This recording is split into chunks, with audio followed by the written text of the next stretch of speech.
The phone call that changed everything came at 9:47 p.m. on a Wednesday night. I remember the exact time because I was sitting at my desk, bleary-eyed after a long day at work, staring at the glowing red numbers of the digital clock on my nightstand. When my phone lit up, I almost didn't answer. Something in me, a small voice I should have listened to, told me to let it ring. But then I saw it was my mom, and I thought, what if something's wrong? I swiped to accept, unaware that within 5 minutes, I would be tethered to a decision that would unravel everything I thought I knew about family loyalty. Her voice burst through the line like fireworks, fast and excited, the kind of tone she only used when she'd stumbled onto something extraordinary. Sweetheart, you're not going to believe this. Emily found the perfect wedding venue. Perfect. It's everything she's ever wanted: grand chandeliers, a balcony overlooking the lake, even this little garden strung with fairy lights. Oh, it's straight out of a movie. She paused for dramatic effect, then added in a whisper, as though revealing a delicious secret. But there's just one problem. I rubbed my temples, already weary. What problem? They need the deposit by tomorrow. $10,000. We just don't have it right now, and it would break Emily's heart to lose it. But her voice brightened, lifting into a hopeful plea. If we put it on your card, just for now, we'll pay you back immediately. It'll be like it never even happened. Please, honey, think of your sister. Her words hit me like a punch. $10,000 wasn't pocket change. It wasn't something you casually throw on a card like a dinner bill or a gas tank refill. It was months of savings, a carefully guarded safety net, the invisible scaffolding that held up the fragile architecture of my independence. I don't know, Mom, I said slowly, my pulse quickening. That's a lot of money, she launched into overdrive. Of course it's a lot, but you won't even feel it. We'll handle it, I promise. Your father and I will make sure it's paid off before the statement even arrives. This is your sister's wedding. You only get married once. Do you really want to be the reason she loses her dream venue? The manipulation was sharp, but practiced. My parents had always been skilled at painting sacrifice as a virtue and guilt as an obligation. I stared at the blank wall in front of me, chewing the inside of my cheek. Images flickered across my mind. Emily's radiant face, her hands clasped in delight as she imagined herself walking down an aisle of roses.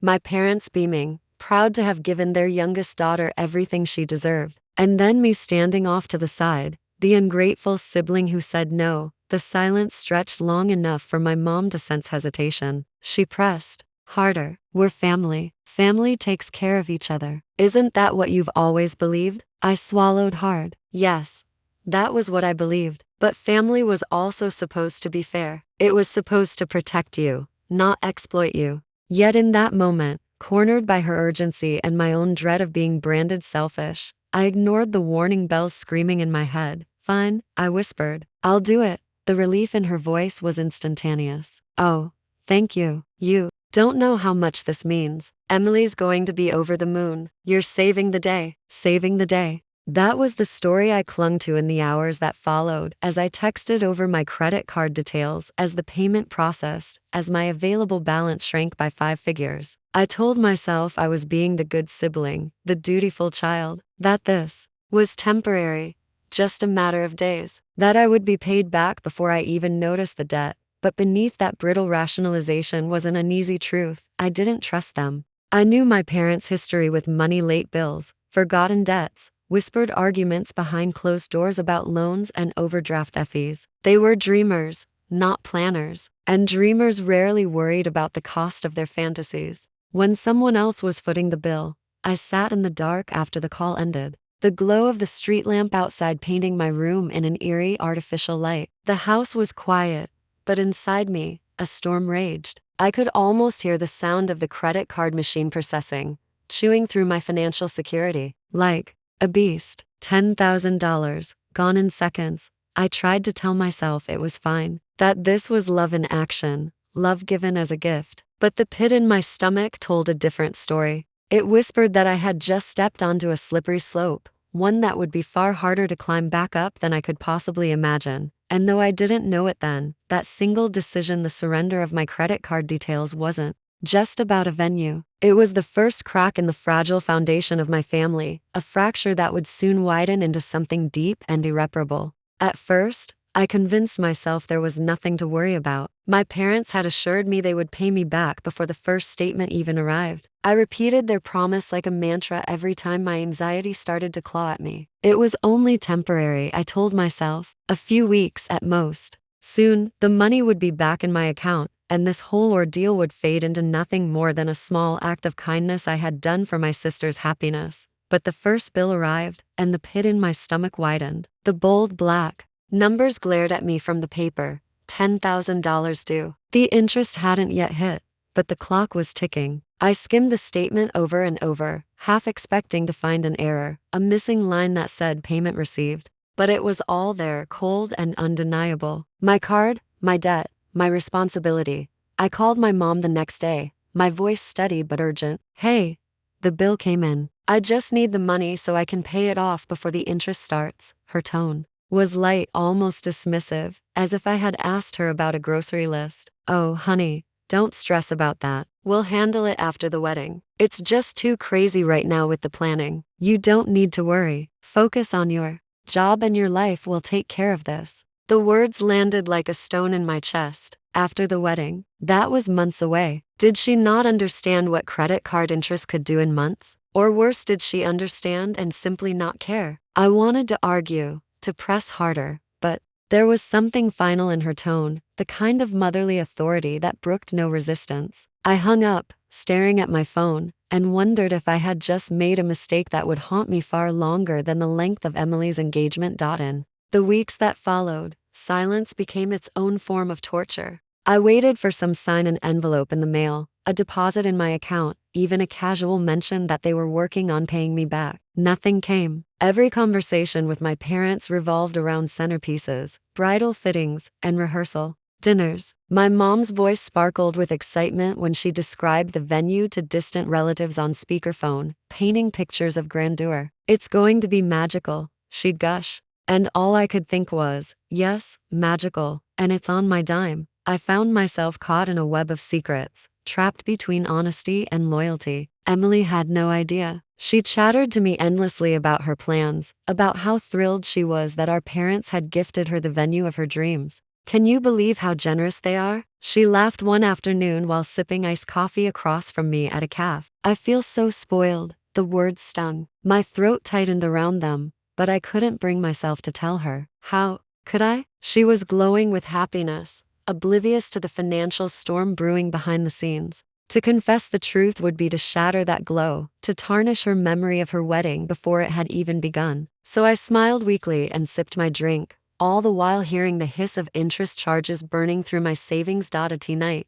the weight of it pressed down on me like a stone slab. I'd lie awake staring at the ceiling, doing calculations in my head. If they didn't pay me back for another 3 months, how much interest would accrue? What if they couldn't pay me back at all? What if I ended up shouldering this entire debt because I hadn't had the courage to say no? I started cutting corners. I stopped ordering takeout, canceled the small luxuries I'd allowed myself, and delayed replacing my fraying shoes. Every choice revolved around that debt, around the invisible chain linking me to my parents' broken promise. And yet, when I visited their house, it was as though none of it existed. They spoke of nothing but the wedding, their voices dreamy and careless, as if the only numbers that mattered were the countdown of days until Emily said I do. There was a cruelty in their silence, though I doubted they saw it that way. To them, it was simply family business, a matter of trust. But to me, it was isolation. It was carrying a burden no one acknowledged,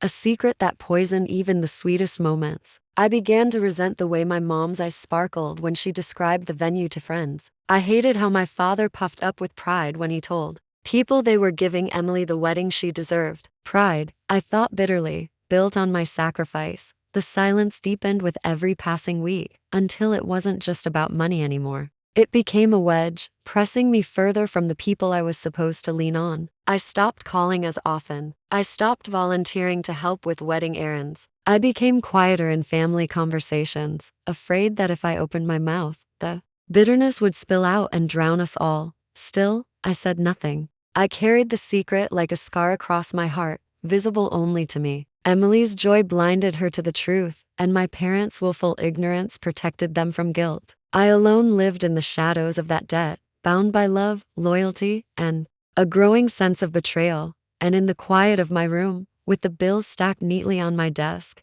I began to wonder if silence was just another word for surrender. 2 months after that late-night phone call, the cracks in my carefully managed composure finally split wide open. The statement in my hand didn't feel like paper, it felt like a verdict. My available balance had evaporated, swallowed by the $10,000 charge and the interest that was multiplying like weeds. I had managed to juggle payments until now, but this month the numbers didn't add up. Rent loomed, utilities loomed, and all of it pressed down on me until I could barely breathe. I couldn't float this anymore. The shame was crushing. I had always prided myself on being responsible, the one who balanced her checkbook down to the penny, who never carried debt she couldn't pay off within the month. Yet here I was, staring at a balance that could sink me. And the worst part, it wasn't even mine. I hadn't chosen that venue. I hadn't walked through its glass doors or gazed at its fairy lights. And yet, the bill had my name on it, my credit, my burden.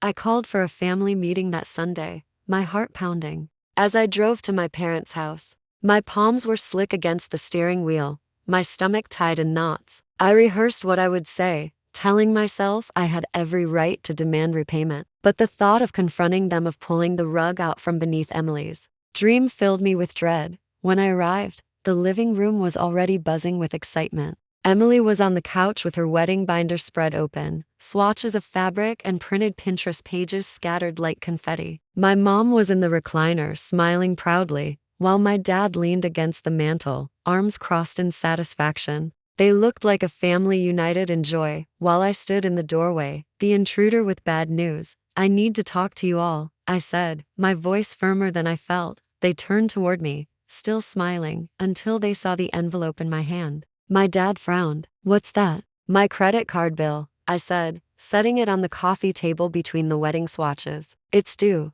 and I can't keep covering it. You need to pay me back now." The silence that followed was deafening. My mother blinked, as though I had spoken in a foreign language. My father's jaw tightened, and Emily's smile faltered, confusion flickering across her face. "What do you mean, pay you back?" Emily asked slowly. I looked at her, my throat tight. "The venue. Mom and Dad didn't pay for it. They charged it to my card. I've been carrying it this whole time." Her eyes widened, her lips parting in shock. "Wait, what?" "But they told me it was their gift. They said." She turned to our parents, her voice breaking. "You said it was from you." My father's face darkened, his pride hardening into anger. "Don't twist this. We asked your sister to help, just for a little while." She agreed. "And now she's acting like she's some kind of victim." "A victim?" My voice cracked as the words spilled out, hot and sharp. "I'm thousands of dollars in debt because of this. I can't pay my rent without pulling from savings. I've cut back on everything just to keep up with the minimums. This isn't a little favor, it's my entire financial stability on the line." My mother lifted her hands, her tone turning sharp with exasperation. "Oh, don't be so dramatic. We'll pay you back. We just need more time. You're young.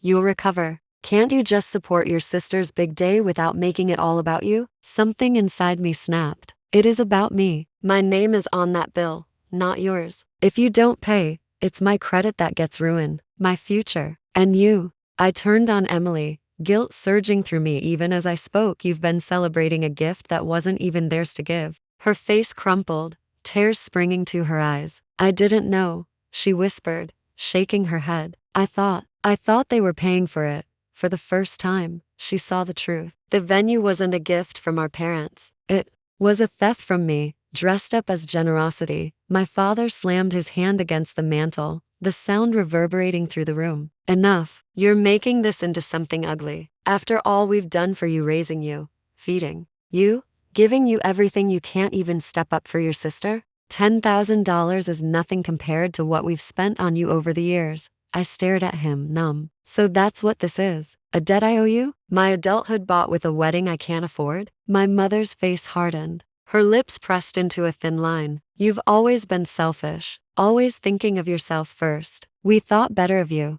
The words sliced through me, but beneath the pain was a growing, seething anger. Selfish? I had given them everything they asked for and more. And still, it wasn't enough. Emily buried her face in her hands, sobbing quietly. "I didn't want this. I never wanted you to get hurt because of me. For a moment, I wanted to reach for her, to comfort her. But the weight of my parents' betrayal was too heavy. I stood, my body trembling. I'm done. I'm not carrying this anymore. Either you pay the bill, or you deal with the consequences yourselves. But I won't let you ruin me for the sake of appearances. The room was frozen, their shocked faces etched into my mind as I walked out the door. My father's anger, my mother's disappointment, Emily's tears, it all swirled together in a blur of heartbreak and fury. As I drove away, the house shrinking in my rearview mirror, one truth settled in my chest like lead. The bill wasn't just financial. It was emotional, moral, unshakable. And I had just discovered the real cost of family loyalty.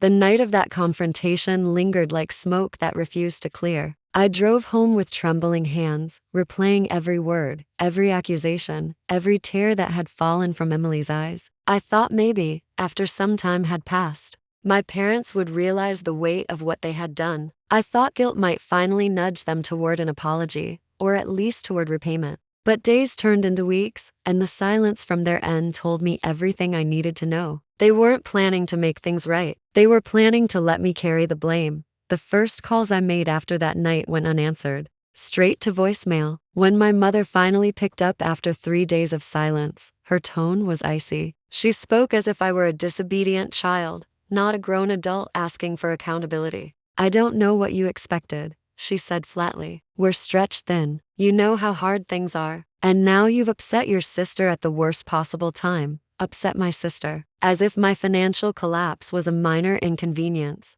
compared to the slight bruise to Emily's bridal glow. I stopped calling after that. The air between us had thickened into something unbreathable, and every attempt at communication left me feeling smaller, angrier, more betrayed. Emily reached out once or twice, hesitant and apologetic. I didn't know, she whispered on the phone one evening, her voice muffled by what I guessed were tears. I swear, I thought they were paying for it themselves. I never would have asked you, I know, I told her, because despite everything, I did believe her. But it didn't make the situation any easier. She was trapped in the middle, caught between gratitude for the dream wedding she'd been promised and guilt over the nightmare I was living. The wedge wasn't just between me and my parents anymore. It was driving itself between me and Emily too. The rift began to show in bigger ways as family gatherings approached. For the first time in my life, I skipped a Sunday dinner, then another. My absence was noted but not acknowledged directly. Instead, I heard through relatives that my mother had painted me as difficult, that I was withholding support during a time when family unity was needed most. By Thanksgiving, the tension was unbearable. I showed up out of obligation, bringing a pie I didn't even want to bake, and the moment I stepped through the door, I felt like an intruder in my own family. No one mentioned the debt directly, but it hung in the air like a poisonous fog. My father avoided eye contact. My mother flitted around pretending everything was normal, and Emily sat at the table with a forced smile that cracked whenever she glanced my way. The meal was mechanical, conversation shallow, laughter forced. When I left, I realized that the holiday had not been about gratitude but about survival, surviving the proximity of people I no longer trusted. It wasn't just about the money anymore. The money was the spark, but the fire it ignited revealed years of smaller betrayals I had brushed aside. The times I'd been expected to sacrifice because I was the responsible one. The countless ways my needs had been dismissed in favor of keeping peace or prioritizing appearances. Now with $10,000 in debt strapped to my back, I saw the pattern clearly for the first time, and I could no longer ignore it. The weeks leading up to the wedding were a study in avoidance. My parents stopped including me in planning updates. Family group texts dwindled to silence on my end. Invitations to dress fittings or cake tastings were met with polite excuses I barely bothered to disguise. I had become an outsider in an event that was supposed to unite us, and yet, paradoxically, I felt freer than I had in months. The distance was painful, but it was also a shield, one I desperately needed to protect what little remained of my sanity. When the wedding day finally came, I sat in the pews watching my sister walk down the aisle in a shimmering gown, her face glowing beneath the veil. The venue was breathtaking, just as my mother had promised: crystal chandeliers, sparkling lights, the lake shimmering beyond the windows. For a moment, I let myself absorb the beauty, the romance of it all. But beneath the wonder was a bitterness I couldn't shake. Every twinkling light was a reminder of the debt sitting on my credit card. Every smile on my parents' faces was a reminder of the lies they had told. I clapped when Emily kissed her groom. I smiled for the photographs. I danced when the music played. But it was all an act, a mask stretched over the fracture lines running deep beneath the surface. And when the night ended, when the last toast had been made and the bride and groom whisked away in their decorated car, I walked out into the cool night air and felt only emptiness. That was the moment I knew the rift wasn't temporary. This wasn't a small family spat that could be patched over with time. This was permanent. They hadn't just taken my money, they had taken my trust, my sense of belonging, my place in the family. And trust, once shattered, doesn't grow back. Holidays would never feel the same. Phone calls would always carry an edge. And every time I looked at my bank statements, I would be reminded of the price I paid for their deception. Sometimes, family can treat you worse than strangers, because strangers might take your money, but only family can take your faith along with it. In the weeks after Emily's wedding, my life felt like a battlefield left smoldering after the final shots had been fired. The ceremony was over, the photographs had been framed, the flowers had wilted. Everyone else seemed ready to move on to the next chapter of their lives except me. I was left with the wreckage, a maxed out card, a stack of bills, and a family relationship that would never be the same again. For a while, I wavered between fury and despair, waiting for my parents to come to their senses, to call me and say the words I desperately needed to hear. We're sorry. We'll fix this. But the apology never came. Instead, what arrived in the silence was a realization: if I wanted peace, I would have to create it myself. The first step was the most painful one. I logged into my bank account late one night and faced the numbers without flinching. The debt was mine, whether it should have been or not. My parents weren't going to rescue me.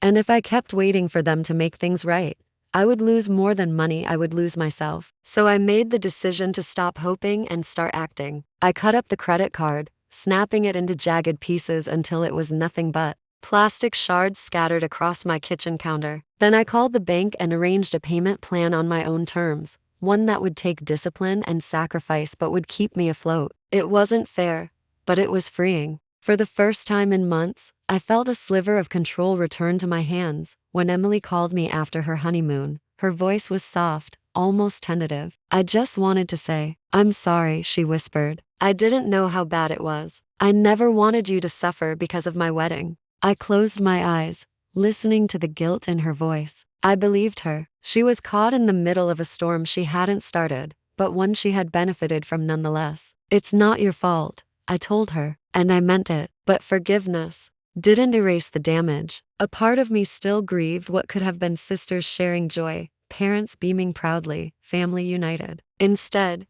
we had splintered. Her apology was a bandage over a wound that would take years to heal, if it ever truly did. My parents, on the other hand, never apologized. They maintained their narrative with unnerving conviction. In their eyes, I had ruined the gift. I had tarnished the family's generosity by refusing to quietly carry the burden. They looked at me not as the victim of their choices, but as the villain who had cast a shadow over Emily's big day. For a time, their judgment gnawed at me, burrowing into the tender places of my heart where doubt lived. Maybe I was selfish. Maybe I should have just let it go. But every time I looked at my statements, every time I calculated another payment toward a debt that wasn't mine, I reminded myself that boundaries are not selfish, they are necessary. I began to rebuild my life slowly, piece by piece. I took on extra hours at work, funneled every spare dollar into paying down the balance, and learned to say no not just to my parents, but to anyone who asked for more than I could give. For the first time, I understood that protecting myself didn't make me unkind. It made me strong. I learned to prioritize my own well-being, to draw lines where none had existed before. And with each boundary I set, I felt the chains loosen just a little more. There were lonely moments, of course. Family gatherings became minefields I often chose to avoid. Holidays felt hollow without the warmth I had once taken for granted. But in the quiet of my own apartment, with my bills lined up neatly and my plans in place, I discovered a different kind of comfort, the comfort of self-respect. I no longer looked in the mirror and saw someone being used. I saw someone who had survived betrayal and chosen not to be defined by it. In the end, the debt cost me more than money. It cost me trust. innocence, and the illusion that family love was unconditional. But it also gave me something priceless: the courage to stand up for myself, the courage to say no, even when guilt and manipulation pressed me to say yes, the courage to believe that my worth wasn't measured by what I sacrificed for others. I still carry the scar of that experience, etched deep into my memory like a warning. But I also carry the strength it forged in me. Boundaries became my armor, my shield against a world, against people, even family, who might try to take more than I can give. So when I think back to that $10,000, I no longer see just a bill. I see a lesson, a hard, expensive, heartbreaking lesson, but one that taught me the most valuable truth of all: love without respect isn't love at all. And the most important person I had to learn to respect was myself.